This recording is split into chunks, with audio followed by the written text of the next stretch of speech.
Ito po ang magiging topic natin for today. Adik, pinagtanggol ang isa pang adik. Naku, sino kaya ito? Mga adik nagtatanggulan na ha.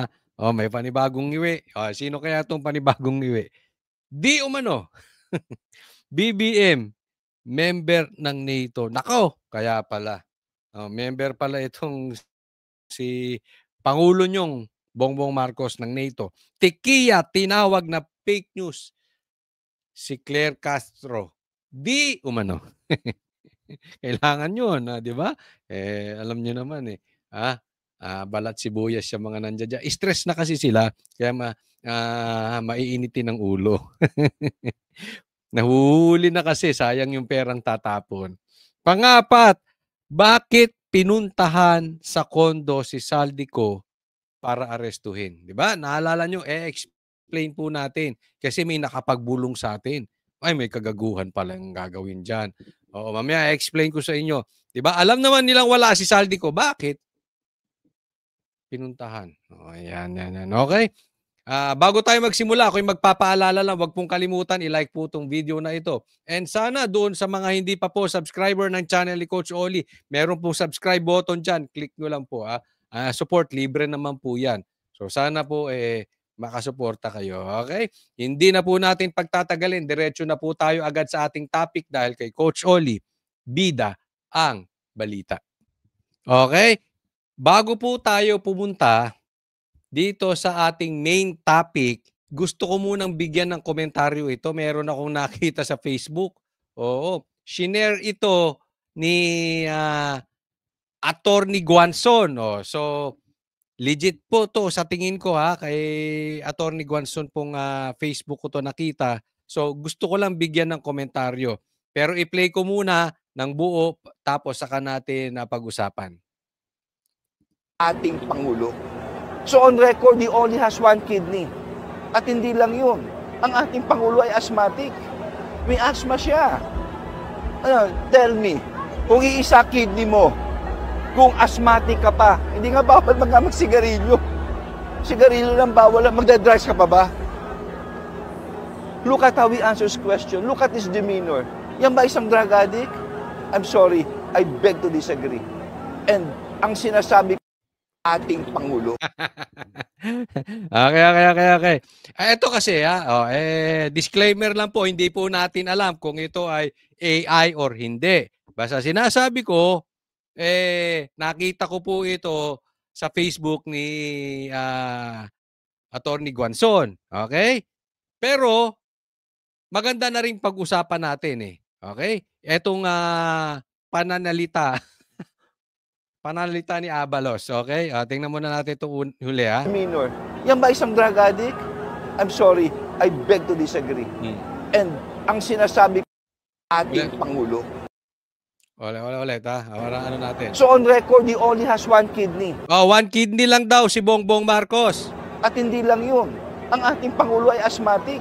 May asthma siya. Ikain. Tell me, kung iisa kidney mo, kung asthmatic ka pa, hindi nga bawal magsigarilyo. Sigarilyo lang bawal, magdadrives ka pa ba? Yon.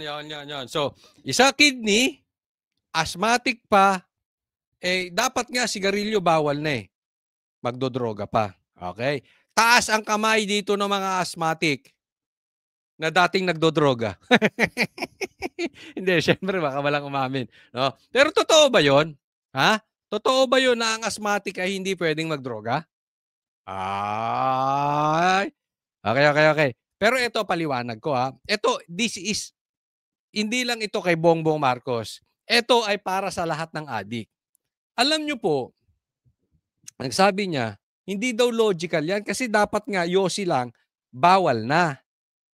Droga pa kaya? Ako lang bago natin ipaliwanag, ang tanong ko lang, Abalos, ikaw ba hindi adik? Kasi hindi, medyo yung parang hindi ko alam kung nagpa-interview ka ng ngumuya lang ng bubble gum o talagang parehas kayo ni Bongbong Marcos ng ngiwi-ngiwi. Hindi, parang yan ng parang yan ng, may nakalagay pa ng araw. Tingnan nyo, pag ganun yung bibig mo. So, hindi ko alam ako, wala akong personal knowledge kung addict to si Bongbong, ay si Si Bongbong, sigurado ako addict yun. Sinabi nung kapatid eh. Pero ito, wala akong personal knowledge dahil hindi pa naman sinasabi nung kapatid. Pero yung bunganga, pag titingnan mo yung bunganga nito, ganyan-ganyan yung addict, yung ganun-ganun. No? Tapos yung mata luwa, kaya lang laging naka-shades to, so di natin makita. Pero yung gaganon-ganon, siguradong papasok sa kriteria ng nagdodroga. Para sila ni Bongbong, di ba? Gaganon-ganon. Ngayon lang, baka nagbabubble gum. Pero anyway, puntahan natin dyan. So, hindi raw logical. May asthma ka, isa kidney. Okay? Bawal magyosi. Eto sa akin. Alam mo ba, ang droga ay nakakasira ng pamilya. Masisira asawa mo dyan. Posible, kung ang asawa mo ay hindi nagdodroga, matututong magdroga. Masisira ang anak mo dyan. Yung anak mo, chances are, magdodroga. Pangatlo, hihina ang kalusugan mo yan. Maaga kang mamamatay dyan. Pangapat, kahit ikaw ay pogi, meron akong kaibigan. Isang paligo lang ang lamang ni Aga Mulak.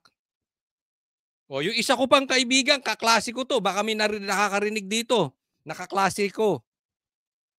Ang gwapo nun. Sa magkakaklase, doon sa batch namin dyan sa Claret, pangalawa yun sa pinakagwapo. Yung una, hindi ako yun. Pangalawa yun sa pinakagwapo. Pero nagkaloko-loko mukha. Diba? Papangit ka dyan. Yung isa nga sabi may asawang adik, heartthrob. Tingnan nyo ngayon, mukhang palaka. Di ba? Nakakapangit yan. At talagang ang dami mong sakit na makukuha dyan. Mangingitim ka pa nga dyan Sino ba naman ang gustong ngingiwi ang ipin para kang gago? Hindi po mura yun ibig sabihin lang parang tanga, para kang stupido. Ang gaganon-ganon ang ipin. Gusto nyo yon? Gusto nyo dumudugo gilagid nyo? Diba? Gusto nyo pinagtatawanan kayo ng pamilya ninyo? Hindi. Ako, sa tingin ko lang bilang tatay. Di bali nang wala akong pera, wag lang addict yung mga anak ko. Masakit yun. Taas ang kamay dito ng mga tatay.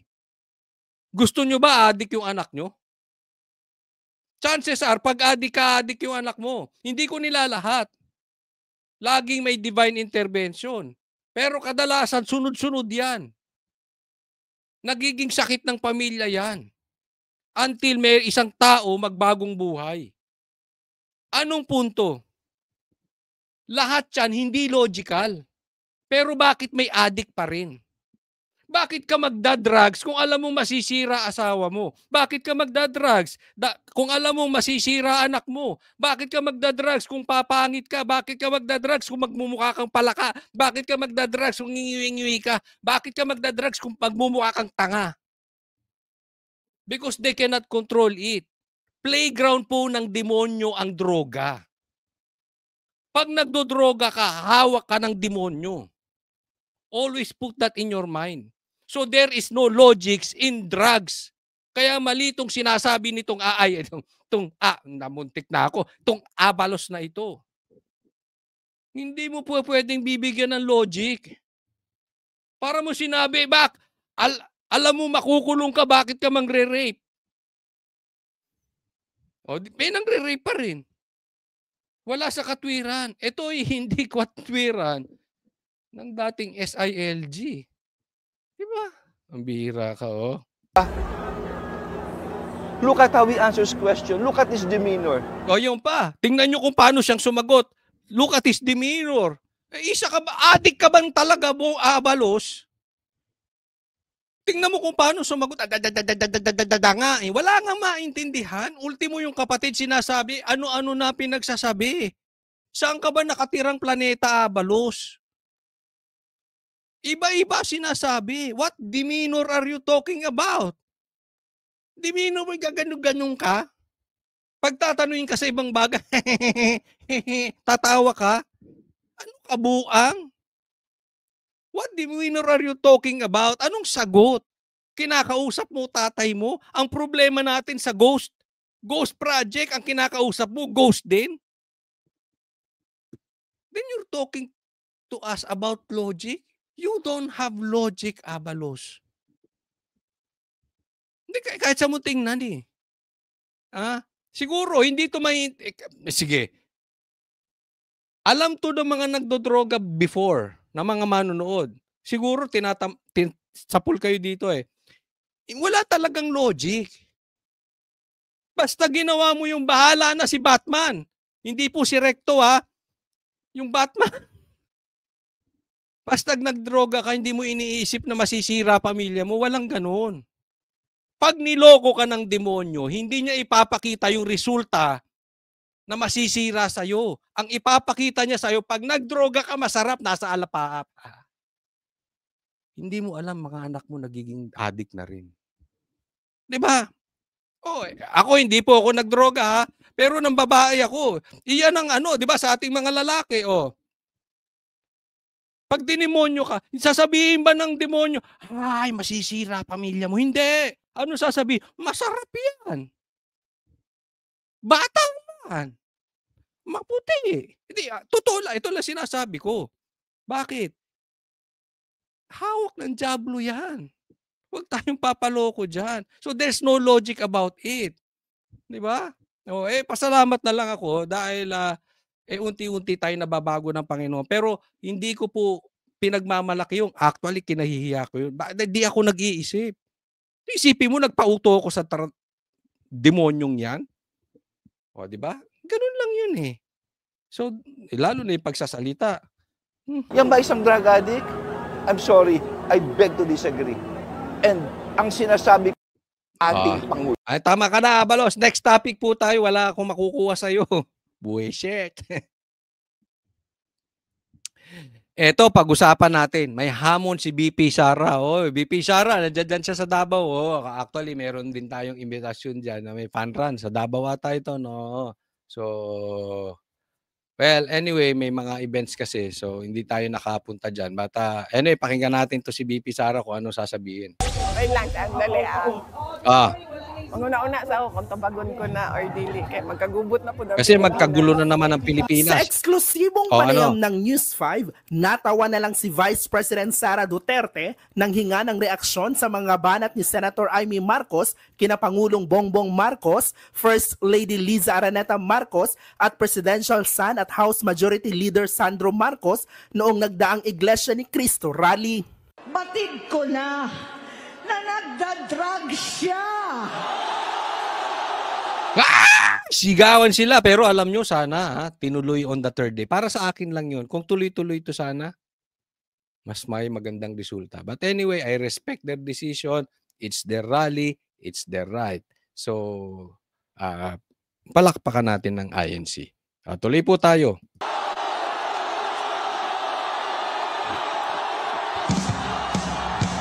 Adik! Nalaman ko! Na ano? At ng pamilya. Nalaman ng pamilya. Seryoso ito.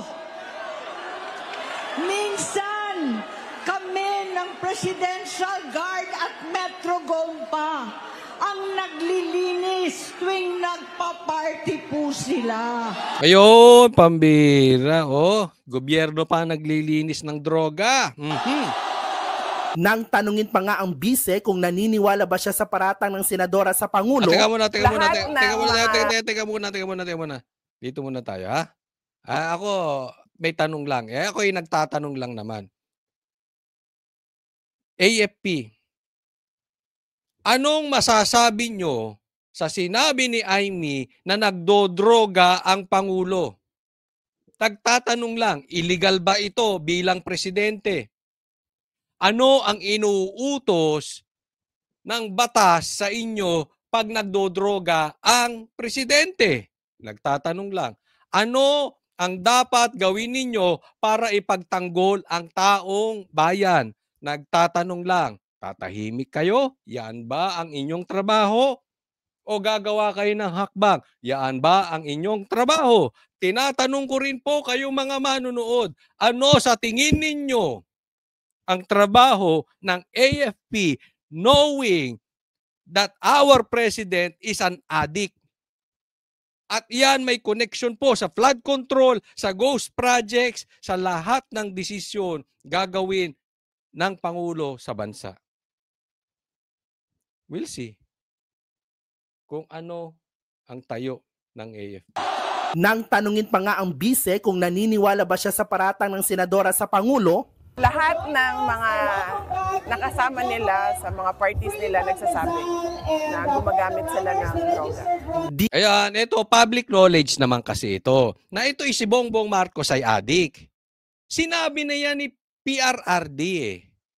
Okay? Kaya po kaming banateros, especially ako, nung election po, I was the first one na nag-decide sa banateros that I will not support VP Sara's pick of president. Dahil alam na namin, sinabi na ni PRRD na adik ito. Kaya doon, pumunta na ako doon sa second best. Sino ba ang second na pwedeng ihantulad kay PRRD? And Bongbong Marcos is not one of them. Ako yung una talaga. Kaya kami, diretso po kami. Ayaw namin kay Bongbong adik to. At sinabi to ni PRRD, alam na to ng lahat, pinatunayan lang ni Amy. So what are we waiting for? Hayaan na lang natin magkaloko-loko bansa natin. Hindi, ito itanong ko lang sa AFP. Sa tingin nyo, legal? Adik ang presidente? Unless, masasabi nyo sa amin that you honestly believe he is not. Otherwise, meron kayong sinumpaang responsibilidad sa bawat isa. Naipaliwanag na po yan, naipost ko na yan, pinaliwanag po yan ni Atty. Torion sa atin. Hindi po illegal yan. Ang illegal po ay adik ang presidente because his health is compromised. Ito na muling hinamon ni VP Sara na magpa-drug test na si PBBM. Kapag president ka or vice president ka or any government official for that matter, hindi ka pwedeng humindi kapag sinasabihan ka na magpa-drug test ka. Alam nyo, ako, dito kami medyo iba ni Sara. Tama naman siya, hindi siya dapat talaga tumangging magpa-drug test si Bongbong. Kahit sino official. Kasi meron ako narinig nung nasa barbero kami. Muntik pa nga ako makipag-away dun sa barbero namin eh. Yung katabi. Baka nanonood siya. Sabi niya. Sabi kasi ni Amy, magpa-drug test sila. Sumagot ba naman, di naman siya kinakausap? Presidente, uutusan niya. Sino ba siya? Senador lang siya. Oy, ganun. Ano ba ang presidente? Empleyado yan. Sinasahuran niya ng taong bayan. Hindi pwedeng. Ang presidente ay iba sa hari. Ang hari pwede ka lang mag-utos. Ang presidente under the democracy. Pasahod ng taong bayan niya. Kaya tama si VP Sara. Hindi siya pwedeng humindi. Dapat magpa-drug test siya agad. Pero ako, ang masasabi ko, we are beyond drug test. Nasa kamay na ito ng AFP. Yung taong bayan nagpakita na, nagrally. This is in your hands, AFP. Nagpakita na ng sama ng loob. Wala kaming baril, wala kaming karapatan, wala kami sa batas magagawa. Yung nasa batas, nagawa na namin. Ayaw naming lumagpas more than sa batas. Kaya ito'y nasa kamay na ng AFP. This is beyond drug test. Pinatunayan na kapatid mismo, eyewitness. So nasa kamay ito ng AFP na. Nasa kamay na ito ng Congress. Because they can impeach Bongbong Marcos. Nasa kamay natin ng Senado. Anong gagawin ninyo dyan? Nasa inyo na yan mga politician. Kaya malalaman natin kung ang politician natin duwag or tatayo sa katotohanan. We cannot do anything anymore. Nagpakita kami sa... We did our part para marinig kami. Araw-araw na kami nagsasalita dito. Araw-araw na rin yung mga kababayan natin kahit hindi vlogger nagsasalita. Hanggang doon lang po ang kaya namin kasi yun lang nasa batas. Ayaw naman namin lalagpas sa batas. Kayo din gawin nyo sana.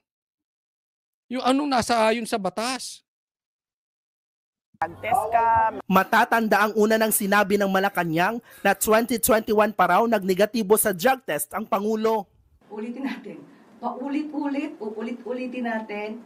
Hindi po tayo magpapadala kung ano ang sinasabi ng mga maiingay. Matagal na po itong naresolba. Uulit-ulitin ko paulit-ulit. Ang Pangulo po ay malinis at ang Pangulo po ay hindi magpapadala sa anumang pag-uudyok. Okay, inulit-ulit mo. Ito, uulit-ulitin ko rin sa'yo. Inulit ko to sa SMNI. Ako nagsigaw nito. Ako rin nagsisigaw sa vlog ko. Inuulit-ulit ko sa'yo. Okay? Hindi katanggap-tanggap yung St. Luke's na resulta. Alam mo kung bakit? Una, ang sinusolusyonan dito, yung tiwala ng taong bayan. Yung resulta ng St. Luke's, bigla na lang sumulpot. Yung iba nagpakita sa media, nagpunta sa PIDEA, yung sa'yo sa St. Luke's sinabmit lang sa PIDEA. Ang purpose nung drug test para dun sa tiwala ng tao, yung klase ng papagpa-drug test ni Bongbong Marcos patago. Wala sa liwanag. Ganyan ang adik. Nakita ka ba ng adik sa liwanag? Patago yan. Ang galawan yan, patako. Nakita ka na ba ng magnanakaw na sa liwanag? Patago magnakaw yan. Bring it on the light. Huwag patago para yung tiwala ng taong bayan nakikita. Sana kung nagpa-drug test ka, di sinabayan mo yung iba, may media. Pero hindi lang yan. Appetizer lang yan. Ito sasabihin ko sa iyo, ito matindi. Uulit-ulitin ko. 21 yun eh. So kung adik si Bongbong Marcos o hindi dati, for me, is not an issue politically as a president. As a person, nakakadiri. Pero hindi yun ang issue. Ang issue, nagdodroga pa rin si Bongbong Marcos until now. So walang pakialam yung 2021 or kung 22 man yan, that was before the election. I know that for a fact dahil blinag ko na yun before campaign period pa. Naglabas si Bongbong Marcos ng result, campaign period pa. So hindi ako maliligaw dyan. Pinag-usapan ko yan ilang beses. So ang issue, adik siya ngayon. Uulitin ko, Castro, now. Uulitin ko, ayaw pang tagabin, today. So yung dati wala nang kwenta yung St. Luke's. Huwag nyo na ipagpilitan yung St. Luke's. Wala nang kwenta yun. Kasi hindi po pwede na adik ang presidente natin ngayon. Sa Tagalog, now. May English yun. Today. Nagigets mo? Kasi kung adik siya noon, baka naman nagbago siya. Lahat naman tayo nagbabago eh. Lahat tayo. Pero ang problema, hindi siya nagbago ngayon. Lumala pa. So the Filipino people deserves drug test. Pero we are beyond that na. Nagigets? So nagmumukha kayong tanga. Huwag nyo nang pag-ulit-ulitin yung 2021 or 2022 bago siya maging presidente na St. Luke's result. Because that was not a hair follicle. And also, he was not a president yet. Ang issue, presidente na siya. So wag pa ulit-ulit. Ha? So pag kami mag-uulit-ulit, ulitin nyo itong sinabi ko. Ulit-ulitin nyo rin sa kanila. Inililigaw nyo taong bayan. Laging ganyan. You have no sense of accountability. You have no sense of responsibility. Dapat yun, pag sinabi pa lang, pang, ang daming nakawan. I resign. Kaya ako gumawa, kaya hindi. Because it happened under my watch. Dapat yun, automatic yun. Diba? Kung meron kang sense of accountability. Hindi, ligaw. Lagi niyong nililigaw ang taong bayan. Kaya walang tiwala na taong bayan sa inyo eh. Yung dignidad, wala na. Yung bintang pa lang ng bangag, dapat automatic nagpa-drug test na eh. Una pa lang. Pagpasok pa lang presidente para drug test. Kung ako yun, tawagin mo akong bangag at presidente ko, buwan-buwan magpapadrug test ako. Ay gusto mo, sabay tayo ngayon. Araw-araw, basta ikaw magbayad, mahal yun eh. Pero kung si Bongbong, ako magbabayad, okay lang. Pero hindi niya gagawin yun. Alam ko. Alam ko kung bakit hindi niya gagawin. Binulong sa akin ni Amy.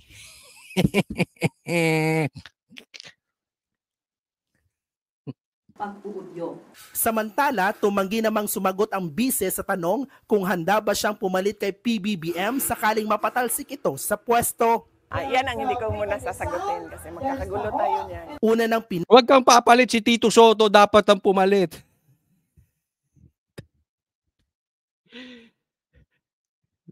Presidente mo si Bongbong. Ano kaya? Tapos si Tito Soto yung papalit. Yung tagapagsalita si Claire. Noontime show. Nabulaan na ni VP Sara ang pagkakadawit sa umuugong na destabilisasyon laban sa administrasyong Marcos. Pero ang palasyo, pinaiimbestigahan na sa Armed Forces of the Philippines ang mga ulat tungkol dito.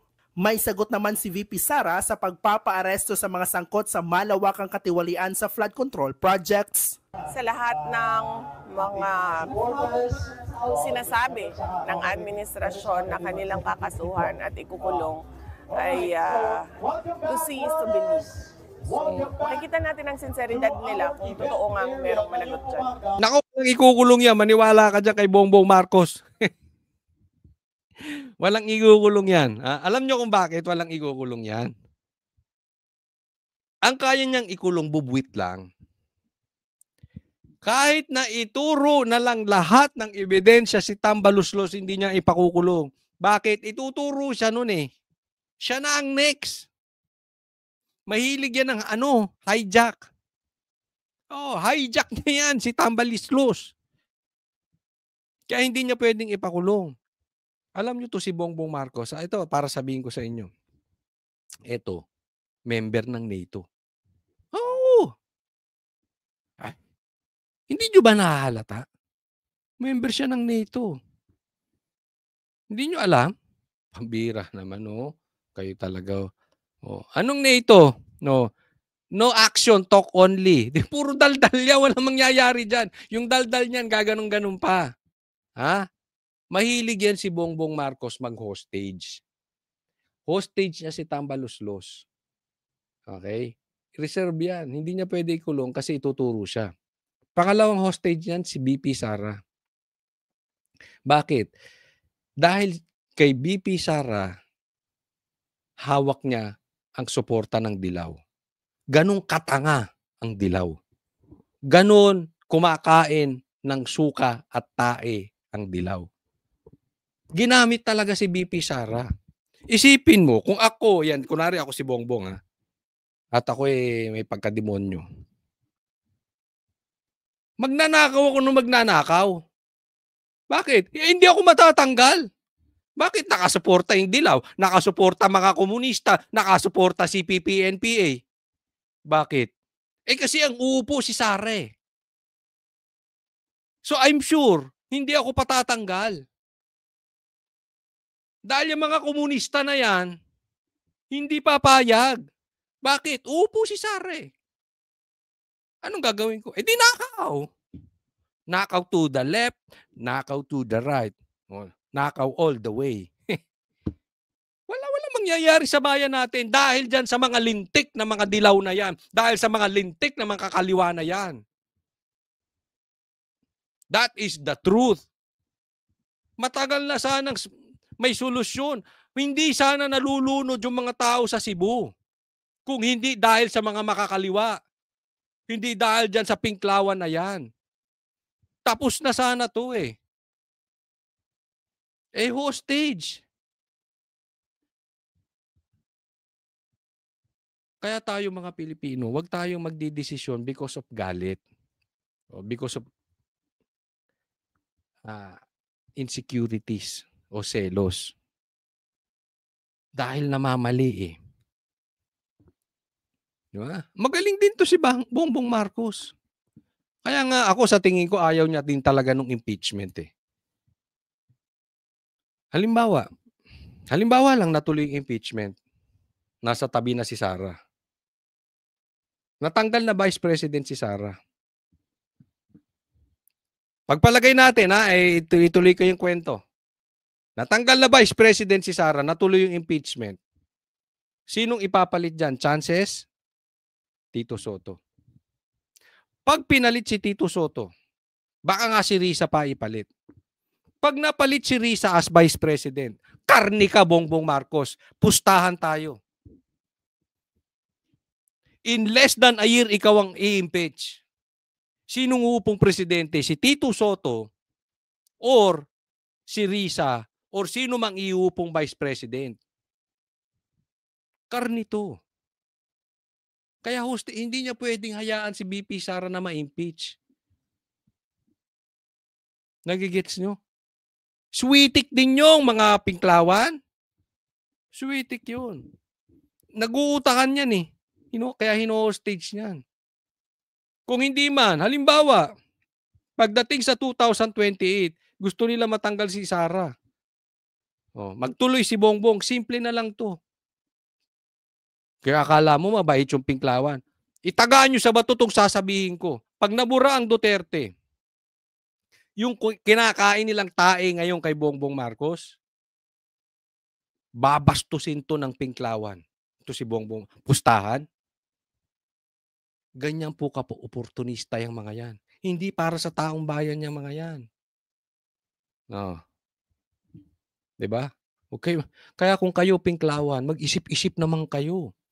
Ginagamit kayo ng mga politiko, sila yumayaman. Kayo mga supporters na pink, nagmumukha kayong tanga. Wala pang sagot dyan ang palasyo. Samantala, kinumpirma naman ni VP Sara na dadalo siya sa budget hearing para sa Office of the Vice President sa Senado sa November 27. Ay, dagdagan nyo naman yung budget ng OBP. Para yung corn beef ko maging 3. Hindi, ito palabiro lang namin sinasabi. No? We are not expecting talaga. To prove you that we are not expecting. Kasi last year, ang naka-attend nga lang noon kaming dalawa ni Master Judea. Wala din binigay si Sara. Kahit nga pang parking, sagot pa namin. Ang mahal pa ng parking doon. Di ba? So, pumunta pa rin kami. Pumunta pa rin ako. Si Master Judea hindi. busy lang. busy lang. Pero, pumunta ako. Knowing na walang binigay before. Ang binigay sa amin, tumbler lang tsaka kalendaryo. Pumunta pa rin. To support, kahit walang binibigay. Ito naman ay hindi issue ng bigay. Pag may binigay, tulad niya, nadagdagan ng corn beef, thank you. Merong sa susunod, may corn beef, wala, okay lang, ha? Okay lang. Evan, nagbabalita mula sa... Next topic po tayo. Ito, pag-usapan natin to. Meron na daw makukulong. Matutuwa ba tayo dito? Hindi. Pag-usapan natin. Kayo din, sagutin nyo. Natutuwa ba kayo? May makukulong na? Sige. Pakilagay lang dyan sa comment section. Nung natanggap po natin itong mga arrest warrant ay nagsagawa na po tayo ng implementation ng warrant of arrest. We have served at least 13 service of this warrant of arrest to different individuals na co-accused po ni Saldico for this case. Kaya meron ng 13 na warrant of arrest. Palakpakan naman dyan. Tuloy-tuloy na ang implementasyon ng mga warrant of arrest laban sa 18 kinasuhan. Ito. Okay? Eto, gusto ko lang i-discuss bago tayo tumuloy dun sa warrant of arrest. So may warrant of arrest, tapos pinuntahan nila si Saldico.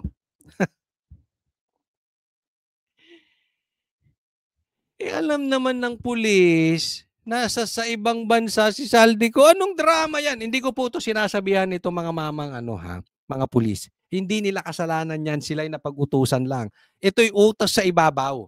Pag inutos sa ibabaw, kasi bago ka magkaroon ng warrant of arrest, dumadaan pa yan sa korte. Ba't yun naman nagkaroon kayo ng issue ng warrant of arrest? Kasi kaya may warrant of arrest, dahil naman na hindi abogado pero medyo may nalalaman tayong konti. Dapat mapatunayan muna ng abogado na nandoon na merong probability na nandoon yung kanilang huhulihin. Paano pumasa yan? Alam nilang nasa ibang bansa si Saldico. Di ba? Okay, hindi ko kasalanan to ng pulis. May nagpapaikot sa atin. Alam nyo kung ano? Ginagawa tayong tanga. Ang tingin ng gobyerno ni Bongbong Marcos sa atin, tanga. May malang. May masabi na meron silang ginagawa at talagay sila'y seryoso. Ang tagal na naming pinahuhuli si Saldico. Relax kayo dyan. Parang nagkakapi pa kayo habang nagpapaispa. Habang nagdodroga ng marijuana. Ng almusal. Hindi yung pulis alam nyo na kung sino tinutukoy natin. Tapos ngayon may sinabi, nagmamadali kayo, papakitang tao kayo na may i-arrestuhin nyo. Alam nyo wala dito? Ginagawa nyo kaming tanga. Pero alam nyo kung anong totoong dahilan nito? May nagtanong sa akin at sinasabi, Coach, galing loob to. May posibilidad. Ang pakay talaga. Di umano ay hindi mangkaresto. Mag-search. Alam mo kung ba't natin alam to? Nangyari to kay Pastor Kibuloy. May warrant of arrest. Pero wala sa warrant of arrest si Pastor Kibuloy. Pero pinasok nila yung KOJC. At nagtagal sila ng 16 days doon. Anong purpose? Hindi lang si Pastor Kibuloy ang habol nila. Kasi alam naman nila wala doon si Pastor. Hindi magtatago doon si Pastor. Alam niyang pupuntahan siya eh. Alam namin na pupuntahan. Alam namin, remember that, ando doon na kami. 3 days, 5 days before ata, nag-a-announce na kami susugod 5,000 pulis. Everybody knows it. Hindi magtatago doon si Pastor. Pero hindi naman issue nila si Pastor, yung nagsesearch. Ito posibleng nagsesearch. Ang sabi, gawain na nila yan. Titingnan nila kung may naiwan na ebidensya dyan na maaaring pwede makapagturo kay Bongbong or maaaring meron silang makuha para madiin si Saldico. We do not know. But the purpose is not arrest. The purpose is search. Di umano. Kasi parang tanga lang eh. Di ba? Alam mo wala dyan. Kaya kita mo yung pulis parang half-hearted. Tingnan nyo yung pulis. Di ba yung isa ginigiba? Yung DPWH, ginigiba pa yung bahay. Binigiba yung pinto. Ito parang ayaw nila eh. Parang ayaw nila yung ginagawa nila. Sa madaling salita, parang napag-utusan lang. Yung DPWH di armado. Ito relax lang, kalmado. Why? It's just for a show.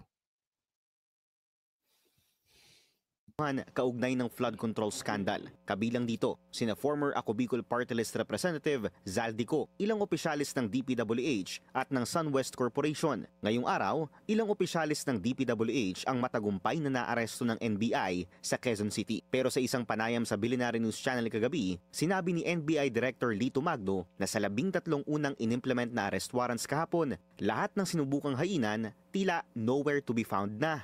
Unfortunately, wala na. Ang babagal nyo kasi Ba't si Bunuan nga nakaalis na. Di ba? Ako hindi ko alam. Sabi nga ni Tambi, hindi daw siya alis, nandito lang siya sa NCR. Naniniwala kayo doon. Kayo na, karapatan nyo maniwala. Ako hindi ako naniniwala. Wala na yan. Talagang magsisiliparan na yung mga yan. Ang bagal kasi ng gobyerno natin eh. Isipin mo, gusto nila pag-usapan Dolomite. Gusto nila pag-usapan yung kay BP sa... Tingnan mo to si Tuta Soto. Ganyan ang ginagawa nila. Ang babagal nyo kasi eh. Hindi ko alam kung pinapatakas ng gobyerno ni Bongbong Marcos o talagang natatakasan. In any case, wala kayong karapatan makipaggera sa China kung ganyan kayo. Natatakasan kayo. Anong klase yan, no? Pero tapatin ko kayo, ha? Kayo ba natutuwa sa arestong ito? Ako lang, I really don't care. Kahit isilya elektrika mo lahat siyang nasa DPWH, corruption will continue until mahuli yung mastermind.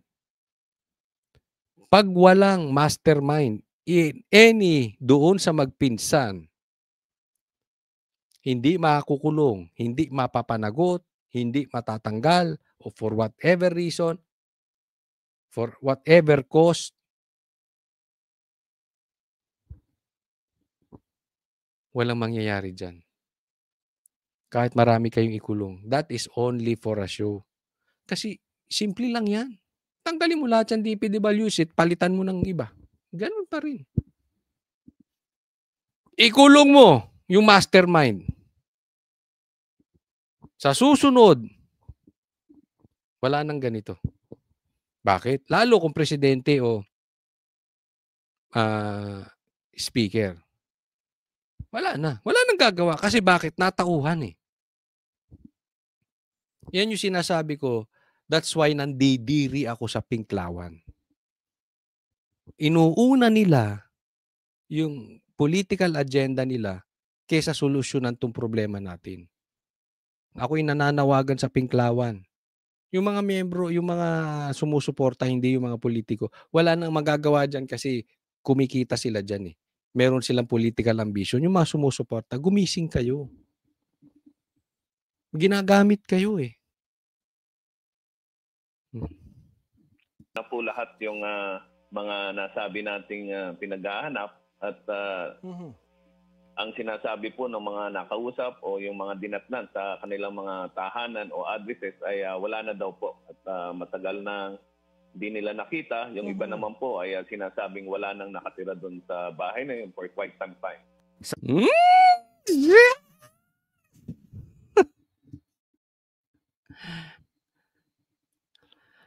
Ay, nako. Samantala, on heightened alert na rin ng Bureau of Immigration para sa mga personalidad na mayroon ng arrest warrants. Sa isang pahayag, sinabi ni BI Commissioner Joel Villado na nasa centralized derogatory database na nila ang mga pangalang ito. Sa pamamagitan daw kasi nito, mas madaling mai-intercept ng mga otoridad ang mga suspect na magtatangkang umalis ng bansa.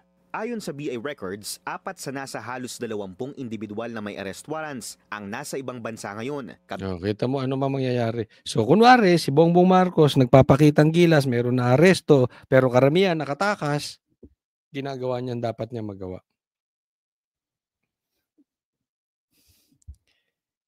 Dapat politiko.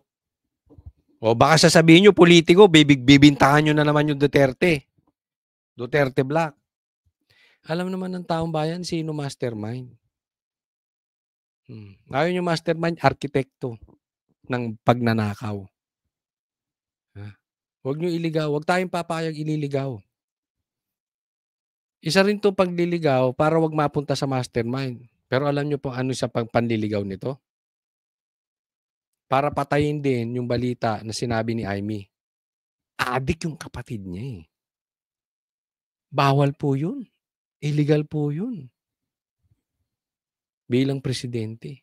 Bilang nasiko, ilang opisyalis ng DPWH at ng SunWest. Pero ani Villado, Handa ang ahensya oras na magpakita sa mga air at seaports ang mga warrant subject. Una nang nagbabala si DILG Secretary John Vic Remulla na hanggang November 24 lang ang ibibigay ng ahensya sa mga hinainan ng arrest warrant para isuko ang kanilang mga sarili bago tuluyang magkasa ng manhunt operations ang pamahalaan. Nagbabala rin ng NBI kay Zaldico na kung hindi ito voluntaryong uuwi ng bansa, posibleng mag-request ang ahensya ng red notice sa Interpol. Isa raw ito sa dalawang paraan para mapauwi si Ko, bukod sa pagkakansela ng pasaporte nito.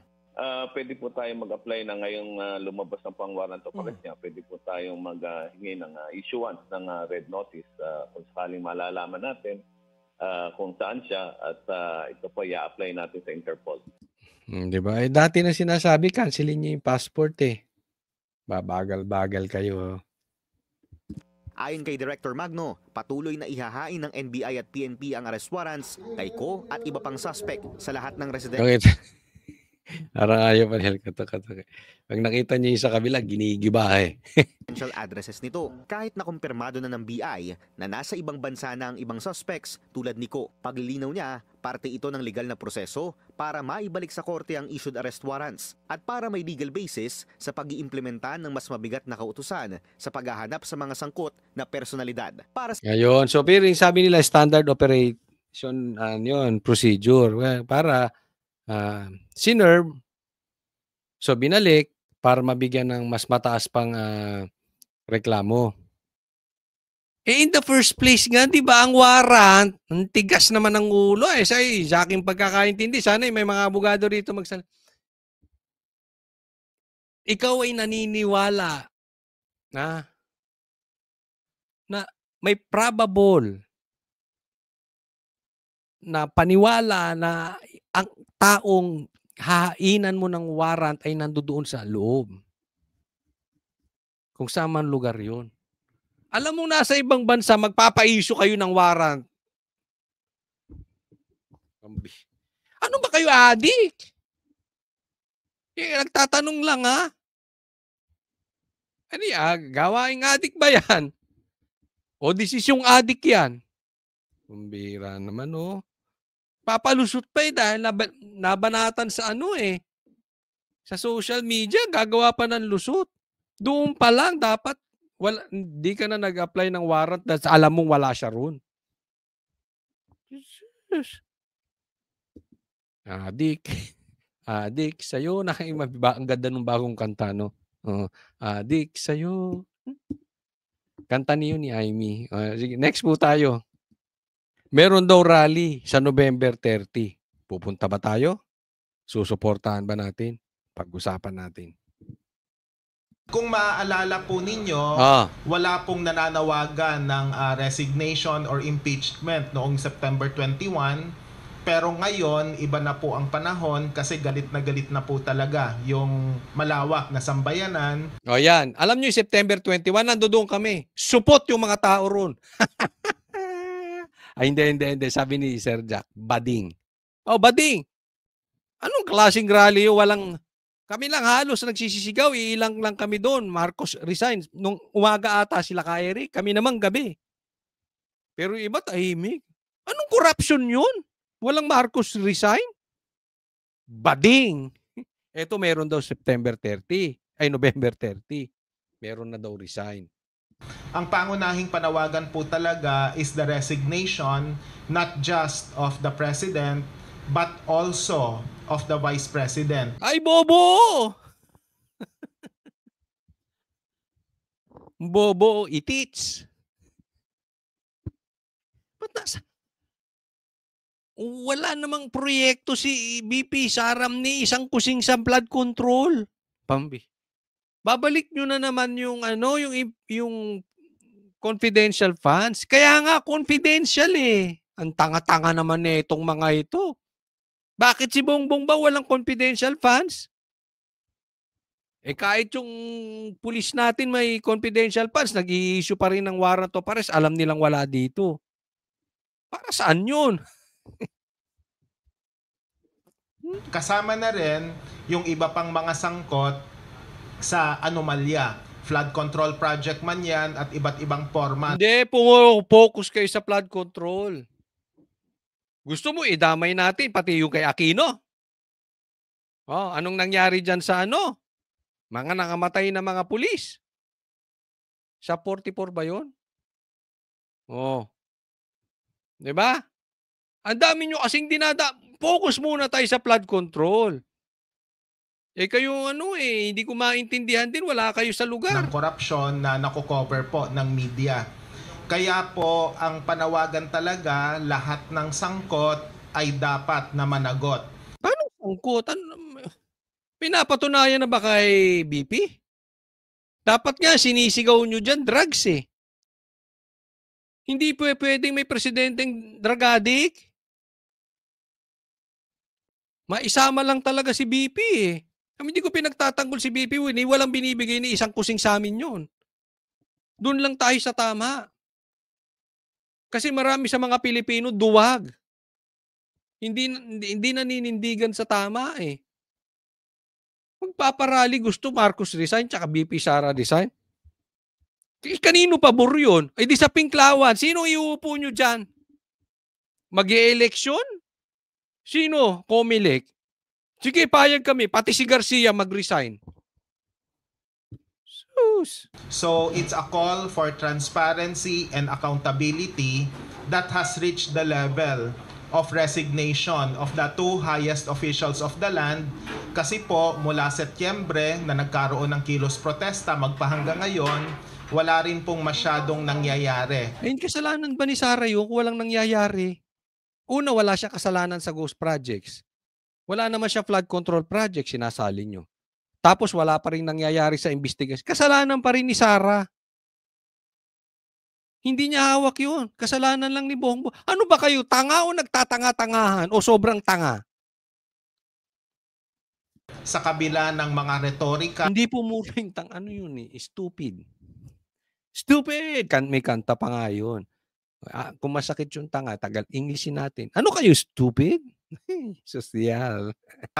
Ng mga taga-suporta ng Pangulo at kahit ng kampo ng mga Duterte. So wala ring makabuluhang nangyayari, kaya umabot na po tayo sa level ng resignation call, and at the same time yung pagbubuo ng tinatawag na transition committee to facilitate the holding of clean and honest elections in the near future. Kung sakaling nawala na po sa pwesto, yung ayaw namin ng eleksyon kung si Garcia lang din. Puweng. Pangulo, pangalawang Pangulo, at saka yung iba pang mga sangkot. At the reason I'm here is because for Contra Daya, we fully support yung holding of clean and honest elections, preferably hybrid election sana, after mawala na sa katungkulan yung mga kasalukuyang sangkot. Do you think we will believe you sa sinasabi mo? Na poprotektahan nyo yung Contra Daya? That you cannot even stand to say Marcos resign only. Kailangan nyo diyan pa lang kita na namin tindig nyo eh. Ito sa akin lang. Diba? Kayo, this is a free country. Kung gusto nyo mag-join sa rally na yan, so be it. But ako, sasabihin ko yung stand ko dyan. Hindi ko pa nakakausap ang Banateros, ano stand nila dyan, ano stand ni Banatbay dyan, ano stand ng SMNI dyan. Ito, sa akin lang. Posibleng magbago pa ako. But as of the moment, walang kwenta yung ganyang rally. Alam niyo kung bakit? Amoy kumakain ng tae. Sa ngayon kasi pwedeng style eh. Baka naman sa ngayon lang. Tapos pagdating doon may puro Marcos resign na. Pwede yun. Pwede. Diba? Kaya nga, anong masasabi ko, pupunta ba tayo o hindi? Standby po kayo dito. Sa channel na ito. I-a-announce natin. Okay? Malalaman natin kung ito ay worth na samahan natin. Or parang yung September 21 lang, yung rally amoy tae. Amoy kumakain ng tae. Amoy bading. Amoy kumakain ng yag. Mabaho. Mabaho. Puro bading. So kung ganun lang din, it's a waste of time. Komunista lang din ang magpapatakbo niyan. So, abang-abang. Hindi ko sinasabing ganun na nga. Baka naman, sabi ko nga, baka naman may maganda silang plano or meron silang, alam nyo na, okay? So, kinig-kinig muna tayo. Iba't ibang anomalya po. Maski sa social media, pangkaraniwang katwiran. Eto, pakinggan nyo itong nagtatanong. Hindi ko siya kilala kung sino itong nagtatanong. Pero pakinggan ninyo. Doon sa klase ng kanyang pananalita, maririnig nyo kung kaninong alipores to.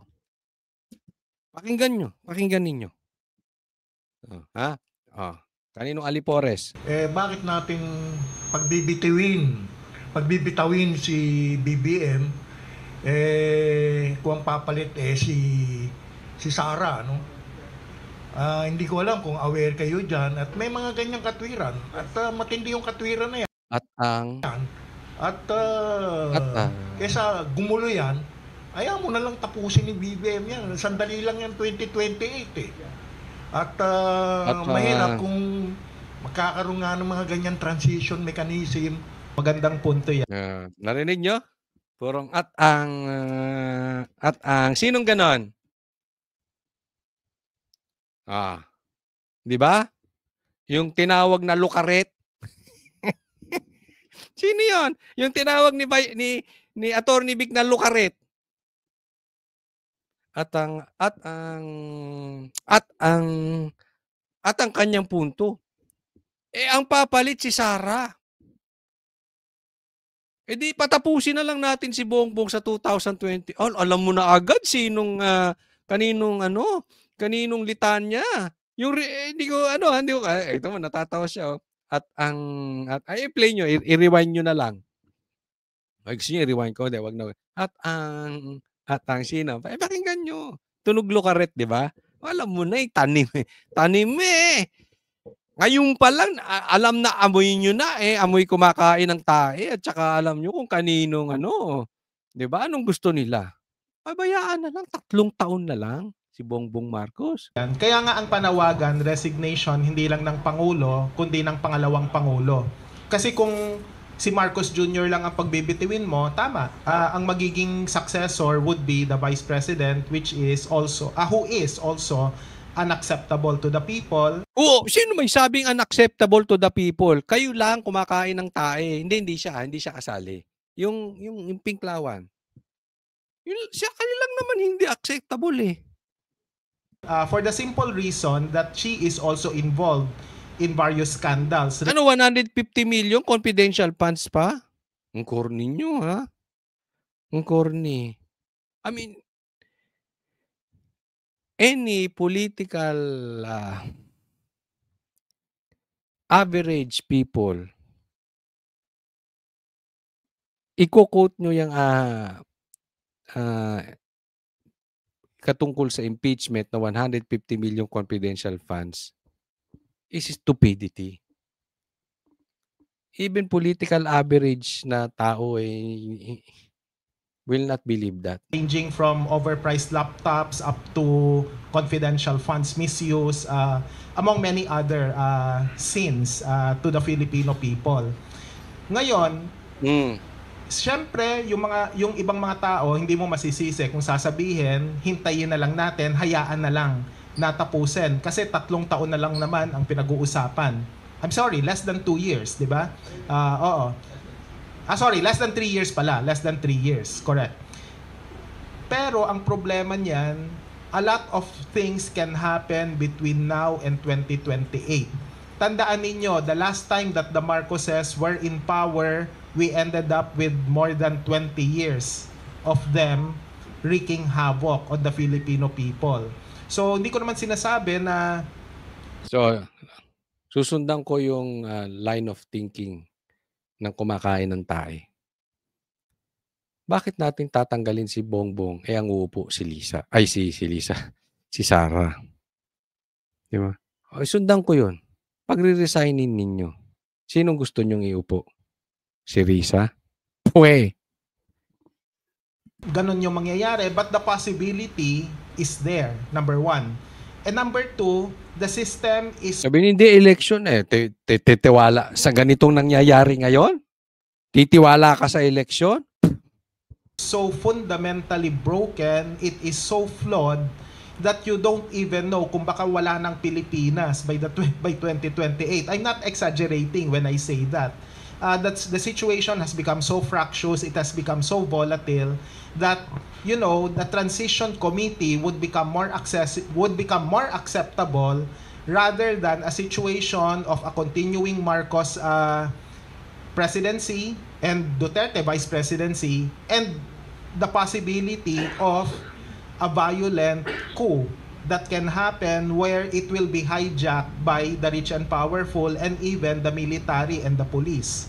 So we don't want such scenarios to happen. Kaya ang mas kailangan natin, civilian-led and yung mass-oriented talaga. Mass-oriented in the sense that the marginalized and the underrepresented will be duly represented in the transition committee.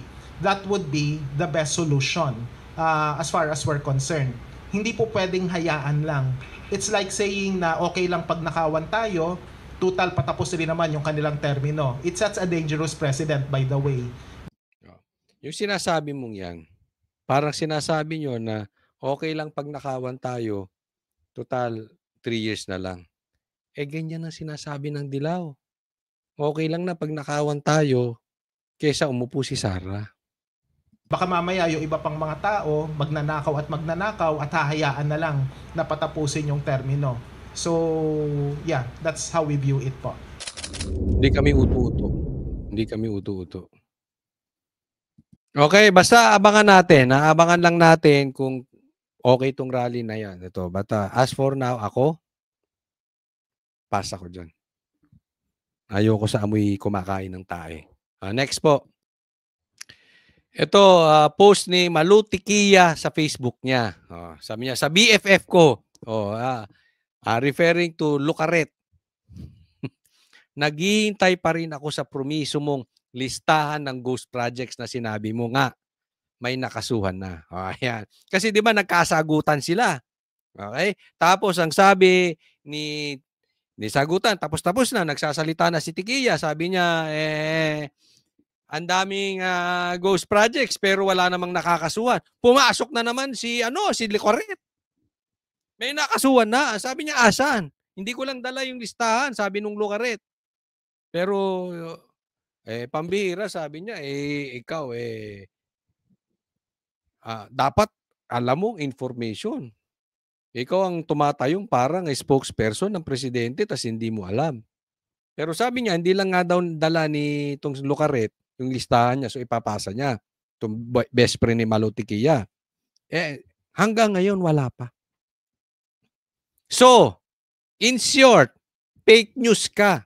Hindi ka lang madiretso ni Maluti Kia, ako magdediretso. Ang ibig sabihin ni Maluti Kia, fake news, fake news. You are a fake news person.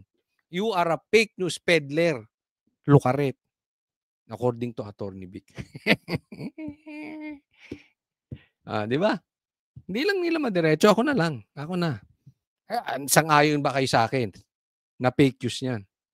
Ang dami niyang sinabi, fake news eh. Ilabas mo listahan na nakasuhan.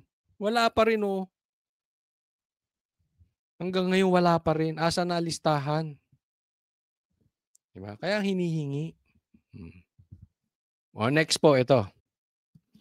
Ito, pag-usapan natin, post naman to ni Ruen Attorney Guanzon. So, sabi niya, dahil kay Speaker, tahimik si Kong Jinky Luistro ng Batangas. Ang ingay-ingay nito nung panahon ni Duterte. She is very quiet, but in the Quadcom investigation, she was very talkative. Pakitang, bayad na. Ay, bayad na. Di ba?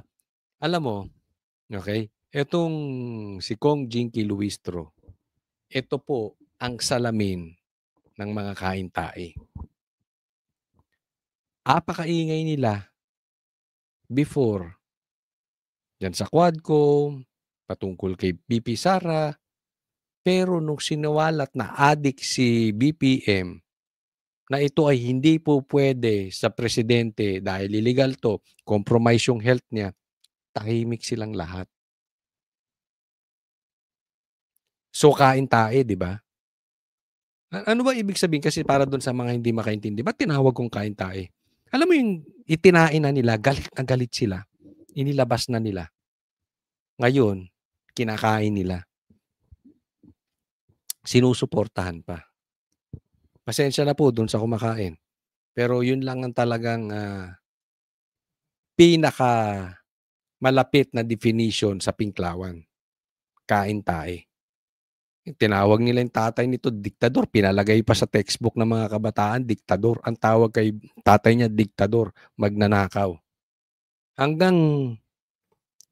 Hanggang sa naging president at vice president si Bibi Sara, tinatawag nilang magnanakaw, diktador.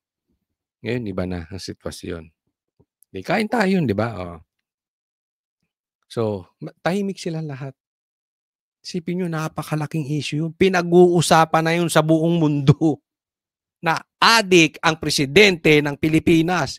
Iilan lang sa buong mundo na meron tayong adik na Pilipinas according to Senator Amy. Bibihira yun. Baka nga one and only. Kaya balita sa buong mundo. And yet sa Pilipinas, the likes of Kong Jinky Luistro tahimik. Kasama yung mga Pinklawang kain tae. Nakita nyo na kung paano tayo ginagawang tanga nitong mga to. Yun lang akala nila, pero hindi. Kitang-kita namin ang kulay nyo sa loob. You are hypocrites. Let me define nyo what is a hypocrite. Ano bang tamang definisyon ng hipokrito? Yung alam mo ang dapat mong gawin, pero hindi mo ginagawa. Yun ang hypocrites. Yun ang hipokrito. Kayo na magdesisyon. Anong merong karakter ang Pinklawan? Maraming salamat po sa mga nanood. Sana po wag niyo pong kakalimutan na i-like po itong video na ito at sana ay mag-subscribe. Pakipindot nyo lang subscribe button. Libre po yun. Wala pong bayad. So, konting lambing, subscribe po kayo. Sana masubaybayan nyo ang aking magang vlog sa araw-araw. Okay? God bless you all. See you again.